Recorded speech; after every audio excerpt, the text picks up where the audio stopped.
My employer yelled, "You're lucky to even work here." I pulled out my phone and showed her. Her face went from red with rage to white with pure terror in less than 5 seconds. Her hands started shaking. She whispered, "Please, delete that. I'll pay you. Name your price." But it was too late. What I'd shown her wasn't just one video. It was 8 months of evidence that could destroy everything she'd built. My name is Maya, and for 2 years, I worked as a live-in maid in a $12 million mansion, treated like I was invisible, like I was nothing. But that day, everything changed. Because what was on my phone, it was proof of things she never thought anyone would see. And trust me, what happened next was more satisfying than I ever imagined possible. But before I tell you exactly what she saw on that screen, let me know, which country are you watching from? Drop it in the comments. And if you're enjoying this story, please subscribe to the channel. It helps us share more stories like this. Now, let me take you back to where it all started.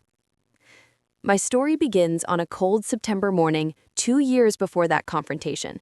I was 26 years old, standing outside a towering iron gate in the wealthiest neighborhood I'd ever seen. Behind that gate was the Richardson Mansion, $12 million of pristine white stone, floor-to-ceiling windows, and perfectly manicured gardens that probably cost more to maintain than most people's yearly salary. I remember clutching my small suitcase, my hands sweating despite the chill in the air. This was supposed to be my big break. Back in the Philippines, my mother was sick, my 2 younger siblings were still in school, and our family was drowning in medical bills. When the agency told me about this live-in position with excellent pay and benefits, I thought my prayers had been answered. The job posting had sounded almost too good to be true. Seeking experienced household manager for prestigious family, private room, meals included, competitive salary, 2 days off per month. I'd sent in my application along with hundreds of others, never expecting to get selected. But somehow, I did. Mrs. Victoria Richardson interviewed me over video call. She was stunning. Perfectly highlighted blonde hair, designer glasses, a smile that looked straight out of a magazine. She told me she was a senior executive at a major tech company, that her husband traveled frequently for business, and that their 2 teenage children needed a responsible presence in the home. We're not looking for just a maid, Maya. We're looking for someone who'll be part of our family. Someone trustworthy, hardworking, and discreet. I nodded eagerly, desperate to believe every word. "I can be that person, Mrs. Richardson. I promise. I'll work very hard." She smiled. "I can see that. When can you start?" 3 weeks later, I was standing at that gate. The housekeeper, an older woman named Margaret, let me in. She'd been with the family for 6 months and was training me to take over her position. As we walked through the marble foyer past crystal chandeliers and original artwork, I felt like I'd stepped into a different world. "Listen carefully," Margaret whispered, as we climbed the stairs to the 3rd floor where the staff quarters were located. "Mrs. Richardson can be particular, very particular. Follow her rules exactly, don't ask questions, and whatever you do, don't contradict her." I should have paid more attention to the worry in her eyes. I should have asked why she was leaving after only 6 months. But I was too dazzled by the luxury around me, too focused on the paycheck I'd be sending home. My room was small but comfortable. A single bed, a tiny desk, a bathroom I'd share with any other staff members. It was on the 3rd floor, far from the family's living spaces on the 1st and 2nd floors. You have your own entrance through the back stairs. Mrs. Richardson prefers staff to remain unobtrusive. The first week was a whirlwind. Margaret showed me the cleaning schedules, the children's routines, Mrs. Richardson's preferences for everything from how her coffee should be prepared, exactly 175 degrees, 1 pump of vanilla syrup, and a splash of oat milk, to how her towels should be folded, in thirds, not quarters, with the edges facing the wall. There were rules, so many rules. Don't use the front staircase, don't speak unless spoken to, don't make eye contact with Mrs. Richardson's guests, wear the provided uniform at all times, a gray dress that made me feel more like a servant from a period drama than a household manager. Keep your phone in your room during work hours. Never, ever enter Mrs. Richardson's home office. What happens if I accidentally break a rule? I'd asked Margaret. She'd given me a sad smile. You'll find out soon enough. Just try not to. And Maya, start looking for another job now. Trust me on this. 2 days later, Margaret was gone, and I was alone with the Richardsons. At first, I thought maybe Margaret had been exaggerating. Sure, Mrs. Richardson was demanding, but wasn't that normal for wealthy families? She'd leave me detailed notes every morning, sometimes 3 or 4 pages long, listing every task she expected completed that day. The house had 6 bedrooms, 7 bathrooms, a chef's kitchen, a formal dining room, a library, a home gym, and a media room. Keeping it all pristine was exhausting, but I could handle exhausting. What I couldn't handle is how she spoke to me. It started small. Maya, these windows are streaky. Do them again. Or, Maya, I can still smell the garlic from last night's dinner. Air out the entire first floor. Her tone wasn't just firm, it was contemptuous, like my very existence annoyed her. But it escalated quickly. By the end of my first month, she was calling me incompetent, lazy, stupid. She'd inspect my work with white gloves, literally, and if she found even a speck of dust, she'd make me re-clean entire rooms while she watched and criticized every movement. In the Philippines, did they not teach you how to clean properly? Or is this really the best you can do? I'd bite my tongue and apologize. I needed this job. My mother needed her medications. My siblings needed school fees. I could endure some harsh words. Her husband, Mr. David Richardson, was barely home. When he was, he'd nod at me politely but distantly, like I was a piece of furniture. Their children, 16-year-old Blake and 14-year-old Sophie, treated me the same way their mother did. Blake would leave his room looking like a disaster zone and smirk when I came to clean it. Sophie would accidentally spill things and watch me clean them up with this cold little smile. The family had dinner parties almost every week. Mrs. Richardson would invite her wealthy friends over, other executives, lawyers, doctors, people dripping in designer clothes and expensive jewelry. And I'd be invisible. They'd talk about me like I wasn't standing right there. "Victoria, you've trained this one well," one woman had said, gesturing at me with her wineglass. "So quiet. Where did you find her?" "Oh, there are agencies. You just have to be firm from the start. Let them know who's in charge." They'd all laughed, and I'd stood there holding a tray of champagne, my face burning with humiliation. That's when something inside me began to shift. Not yet to anger, not quite, but to awareness. These people didn't see me as human. To them, I was a tool, a convenience, something they'd purchased the right to use and discard. But I was more than that. I was educated. I had a college degree in business administration that meant nothing in this country. I was intelligent. I was observant. And most importantly, I was learning exactly who Victoria Richardson really was behind her perfect smile and designer clothes. I just didn't know yet that this knowledge would eventually become my weapon. The real Victoria Richardson revealed herself slowly, like a mask slipping inch by inch. 3 months into my employment, I discovered that the competitive salary I'd been promised wasn't quite what I was actually receiving. When I finally worked up the courage to ask Mrs. Richardson about the discrepancy, she'd looked at me with such cold disdain that I'd actually stepped backward. "Maya, let's be clear about something," she'd said, setting down her coffee cup with a sharp click. "Your contract states room and board are included. That's worth at least $1,500 a month. Then there's the food you eat, the utilities you use, the Wi-Fi you're constantly on when you video call your family. When you factor in the true cost of employing you, you're actually being overpaid." I'd stood there, speechless. The math didn't work that way. I knew it didn't. But what could I do? I'd signed a contract I'd barely understood, desperate for the job. And she knew I was trapped. "Unless you have a problem with the arrangement," her voice had turned silky, dangerous, "because I'm sure there are hundreds of girls who'd be grateful for this opportunity." That word, grateful. She used it like a weapon. "And the work hours?" The standard schedule quickly became 14, sometimes 16 hours a day. I'd wake at 5 in the morning to prepare breakfast, and I'd still be cleaning the kitchen at 10 at night after the family's dinner. My 2 days off per month kept getting postponed because of dinner parties, or because Mrs. Richardson decided the house needed deep cleaning, or because Sophie had friends coming over and needed extra help. When I tried to bring it up, Mrs. Richardson's response was always the same.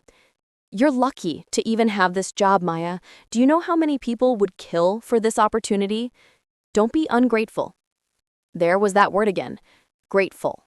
Lucky. Ungrateful. She used these words to keep me small, to keep me silent. And for a while, it worked.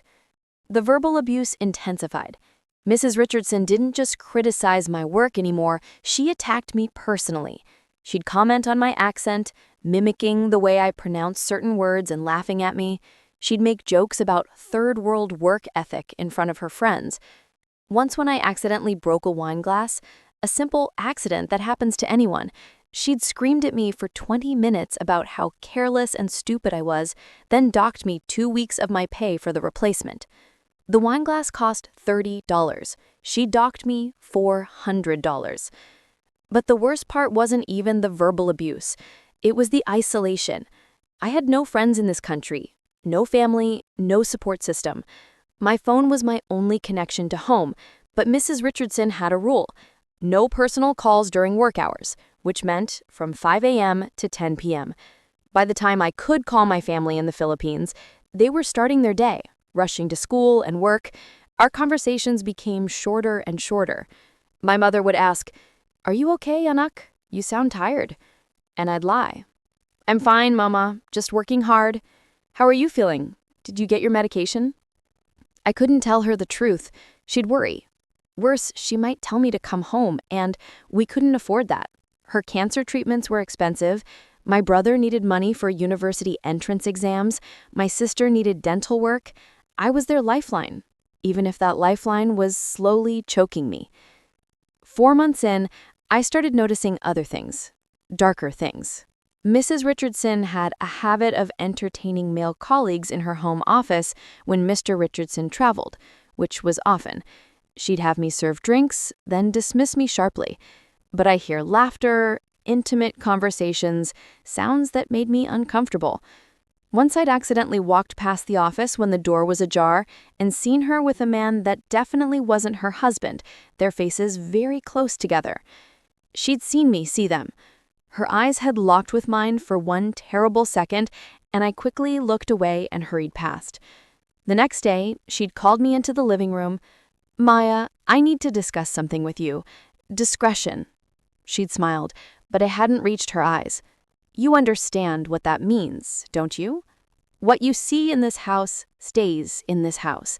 If I ever hear that you've been gossiping about this family, about me, to anyone, your agency, other workers, anyone, I will make sure you never work in this country again. I have connections, Maya. Important connections. Do you understand?" I'd nodded, my heart pounding. "Yes, Mrs. Richardson."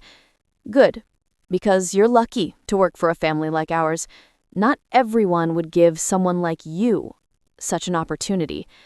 Someone like you." The implications were clear. That was the moment I realized I wasn't just trapped, I was vulnerable. If she wanted to destroy me, she could. She had money, power, connections. I had nothing but a work visa that depended on this job and a family depending on my income. But that was also the moment something inside me hardened. I started paying attention, really paying attention. I noticed that Mrs. Richardson was having work done on the house without permits. I'd heard contractors discussing it. I noticed that she was claiming me as a business expense on her taxes while paying me under the table in cash for half my wages. I noticed that she'd have me pick up prescriptions for medications that weren't prescribed to anyone in the family. Medications I later learned were controlled substances. I noticed everything, and I started to wonder, what if I documented it? The idea came to me one night after a particularly brutal day. Mrs. Richardson had thrown a dinner party, and one of her drunk friends had spilled red wine all over the white carpet. Mrs. Richardson had blamed me, claiming that I'd served the wine improperly. She'd screamed at me in front of all her guests, calling me incompetent and stupid, then made me scrub the carpet for 3 hours while they continued their party. As I scrubbed, tears streaming down my face, I heard them laughing in the next room, laughing at me, at my expense. I pulled out my phone, which I'd hidden in my apron pocket, and I took a picture of the carpet, the wine stain, and the timestamp. Then I opened my voice recording app. If she was going to treat me like I was nothing, I was going to make sure there was proof, evidence of everything. I didn't know yet what I'd do with it. I just knew I needed to protect myself somehow, document the abuse, keep records. It was the smartest decision I ever made, because over the next 8 months, I would record everything, every insult, every violation, every illegal act, every moment of cruelty, and eventually, I would show her exactly what I had. For 8 months, I became a shadow with a purpose. Every cruel word, every violation, every moment of abuse, I documented it all. I recorded Mrs. Richardson screaming at me, calling me stupid Filipino girl when I forgot to stock her specific brand of sparkling water. I photographed the work schedules showing I was working 70 to 80 hours a week with no overtime pay. I saved text messages where she demanded I work on my supposed days off. I even recorded her bragging to her friends about how little she actually paid me, laughing about how these immigrants will work for nothing if you know how to handle them. My phone became my secret weapon, hidden in my apron pocket, strategically placed on shelves during cleaning, tucked into my uniform while I served dinner. The Richardsons never suspected a thing. After all, I was just the maid, invisible, insignificant. But I was terrified every single day. What if they found out? What if Mrs. Richardson discovered what I was doing? She'd destroy me. She'd made that threat clear enough times. Yet I couldn't stop, because every day brought fresh humiliation, fresh abuse, and I needed evidence that I wasn't crazy, that this wasn't normal, that what was happening to me was wrong. The breaking point came on a Saturday evening in June, almost exactly 2 years after I'd started working for the Richardsons. Mrs. Richardson was hosting one of her elaborate dinner parties. This one was special. She'd invited 12 of her closest friends, all wealthy, all powerful, all people who thought they owned the world. There was a tech CEO, 2 lawyers, a prominent doctor, a city councilwoman, and several other executives I'd seen featured in business magazines. I'd spent 2 days preparing for this party. Deep cleaning the entire first floor, polishing silver, arranging flowers, preparing appetizers under Mrs. Richardson's obsessively critical eye. I was exhausted, running on maybe 4 hours of sleep over 2 nights. The guests arrived at 7, dressed in designer clothes that probably cost more than I'd earn in a year. I wore my gray uniform, carrying trays of champagne and hors d'oeuvres, moving silently between conversations where I didn't exist. Everything was going smoothly until Sophie, Mrs. Richardson's daughter, decided to be cruel. I was passing through the living room with a tray of canapés when Sophie deliberately stuck out her foot. I didn't see it in time. I tripped, and the entire tray went flying. 20 carefully prepared appetizers scattered across the pristine white carpet, along with the silver tray that landed with a deafening crash. The room went silent. All 12 guests turned to stare at me. I was on my hands and knees, surrounded by smashed food and broken crackers, my face burning with humiliation. Sophie giggled. Actually giggled. "Oops," she said, her voice dripping with fake innocence. "Sorry, Maya, I didn't see you there." I looked up at her and I saw the smirk on her face. She'd done it on purpose. She'd tripped me deliberately for entertainment. Mrs. Richardson's face turned red, not with sympathy for me, but with rage at the embarrassment I'd caused her in front of her important friends. "Maya, what is wrong with you? Do you have any idea how clumsy you are, how incompetent?" I started picking up the mess, my hands shaking. I'm sorry, Mrs. Richardson. I'll clean this up right away. Sorry? She stood up, her champagne glass trembling in her hand. Sorry doesn't fix this disaster. Do you know how much those appetizers cost? Do you have any idea how much effort goes into preparing an event like this? I did know. I was the one who'd done most of that work. But I stayed silent, gathering pieces of food into my hands, my cheeks wet with tears I was trying desperately to hold back. Stand up, she commanded. Stand up and look at me. I stood, my uniform stained, my hands full of crushed canapés. The 12 guests watched like I was some kind of performance, their faces showing everything from pity to amusement to discomfort. Mrs. Richardson stepped closer to me, her eyes blazing. This is exactly why you'll never be anything more than what you are. You're careless, you're sloppy, you can't even carry a simple tray without destroying everything. My voice came out small, broken. Your daughter tripped me. Don't you dare blame Sophie. Mrs. Richardson's voice rose to a shout. Don't you dare make excuses. This is your fault, your incompetence, your failure. I felt something inside me crack. 2 years of abuse, 2 years of being treated like garbage, 2 years of swallowing my dignity, it all rushed to the surface at once. But Mrs. Richardson wasn't done. She turned to her friends, gesturing at me like I was some kind of object lesson. Do you see what I have to deal with? This is the quality of help you get these days. Absolutely useless. One of her friends, a woman in a Chanel dress, laughed uncomfortably. Victoria, maybe it was just an accident.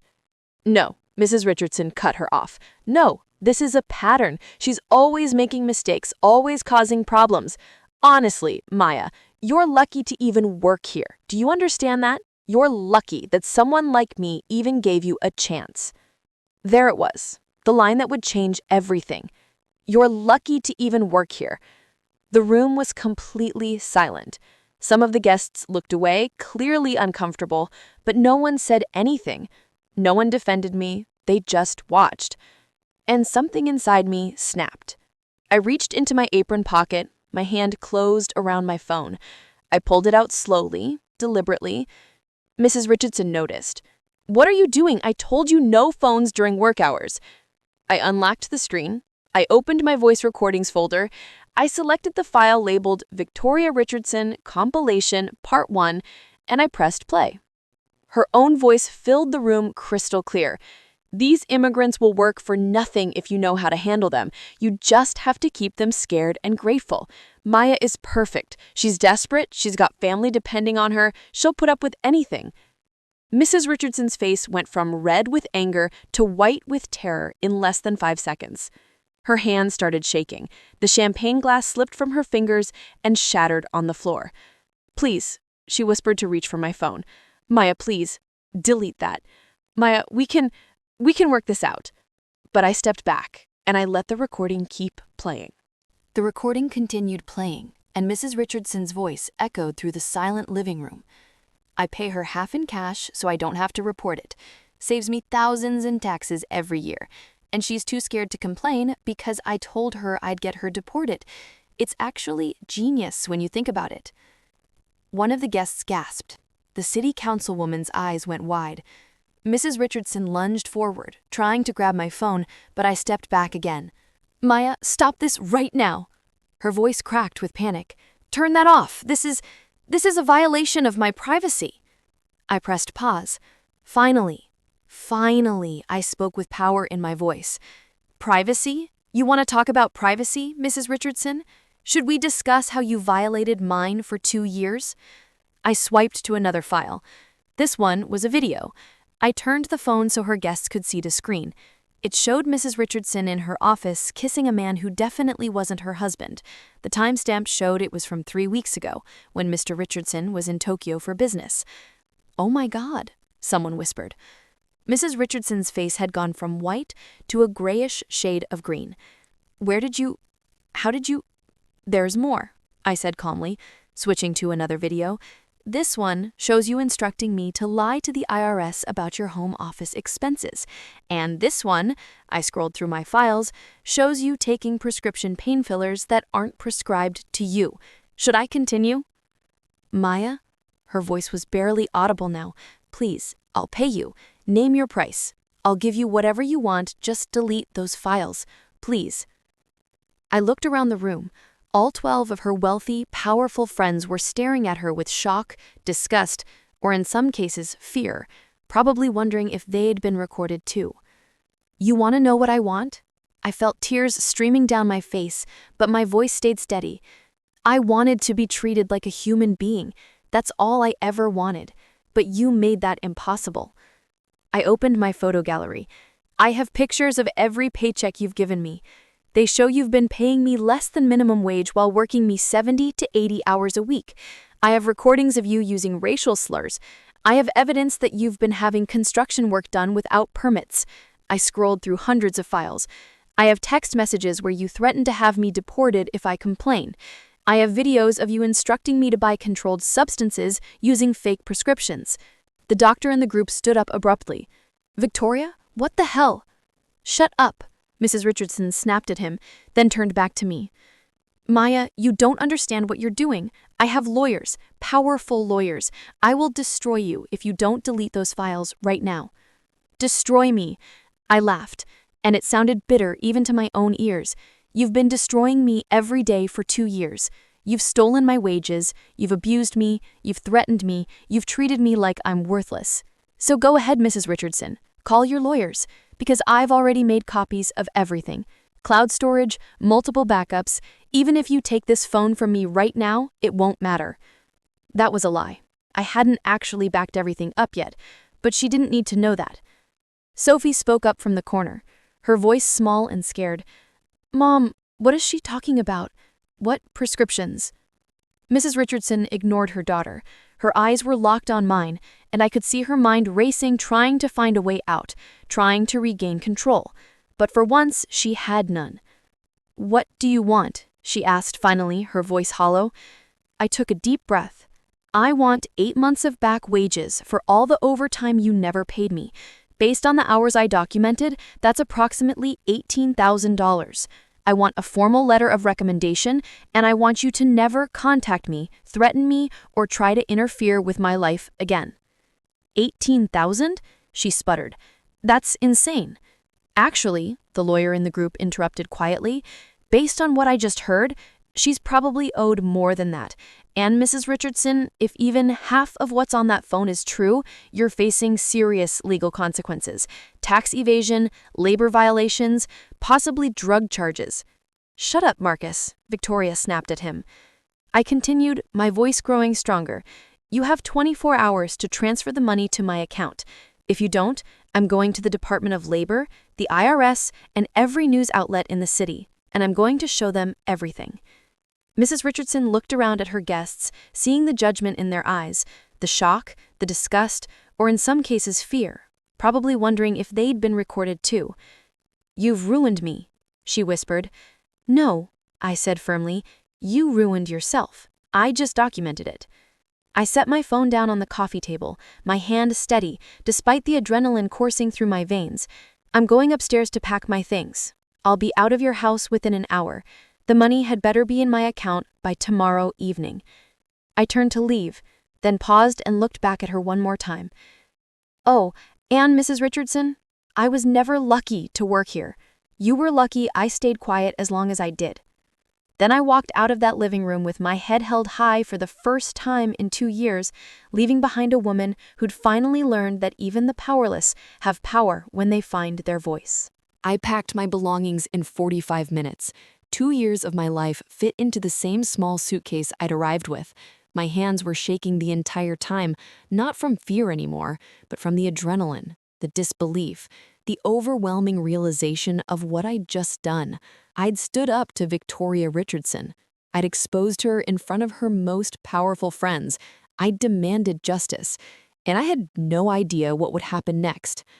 I left through the back entrance, the same one I'd used for 2 years to stay unobtrusive. But this time felt different. This time, I was choosing to leave. I called a taxi and went to a cheap hotel near the city center, paying with the little cash I'd saved. That night, I barely slept. Every sound made me jump. terrified that Mrs. Richardson would send someone after me, that she'd find a way to destroy the evidence, that I'd wake up to find myself in even worse trouble than before. But the next evening, at exactly 5:47 p.m., my phone buzzed with a bank notification. Transfer received. $18,000. I stared at that notification for a full minute, tears streaming down my face. She'd actually paid. It was real. The money was real. But that wasn't the end of the story. Not even close. 3 days later, I received an email from Marcus, the lawyer who'd been at the dinner party. He asked to meet with me at a coffee shop downtown. I almost didn't go, paranoid that it was some kind of trap, but something told me to take the chance. Marcus turned out to be one of the good ones. He told me that after I'd left that night, the entire dinner party had erupted into chaos. Several of Mrs. Richardson's friends had confronted her, demanding to know if what I'd said was true. The city councilwoman had quietly left, clearly wanting no association with potential criminal activity. "What you did was incredibly brave," Marcus said, sliding a business card across the table, "and incredibly foolish. Victoria Richardson is vindictive, and she has resources. But," he leaned forward, "I'd like to help you. Pro bono. What she did to you violates about a dozen labor laws, and if you're willing to file formal complaints, I'll represent you." I couldn't believe it. "Why would you help me?" He smiled sadly. "Because I've known Victoria for 15 years. I've watched her treat people like disposable objects, and I've stayed silent because she was a client, a colleague, a friend. What I heard on that recording, that's who she really is, and maybe it's time someone held her accountable." With Marcus's help, I filed complaints with the Department of Labor and the IRS. I provided all my documentation, every recording, every photo, every text message. The investigations began immediately. Within 2 weeks, the story broke in the local news. Tech executive under investigation for labor violations and tax evasion. They didn't use my name, Marcus made sure I was protected, but everyone knew who the source was. Mrs. Richardson tried to fight back. She hired expensive lawyers who attempted to discredit me, claiming I'd violated wiretapping laws by recording her without consent. But Marcus had anticipated this. In our state, only one party needs to consent to a recording, and I was that party. Everything I'd done was completely legal.